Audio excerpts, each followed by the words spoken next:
দে না কি দিমু ওই যে কার্টুনের চেয়ার দেখলে কিসে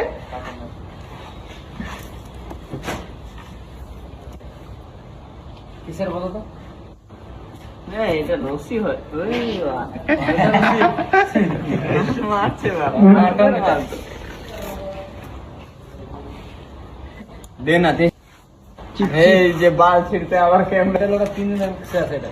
3 দিন বসে আছে এটা এটা ইয়ের হয় বা কিসের? এই পাতার হয় ব্রেড পাতা বেড পাতা কামে এই দেখ না এই গেল এটা এই কলা গাছ আমরে কলা গাছ বানাতে আমি তো কিনতে হবে এই কলা গাছ যদি বইটা যদি বানাতাম না ওরা নিয়ে যেত দেখতে হবে কিসের কাম বলো তোমার ওটা তো টাকা ফলায় কিছু কাম করে ভালো বস্তু না হ্যাঁ টাকা কিছু ভালো আমার মতন কুচকুচকে যদি এখানে আসে একটা চেয়ারে কত টাকা রেট আছে এটা না কি চাওয়া লাগবে বিল লাগছে না আমাদের এই দুইজন লাগে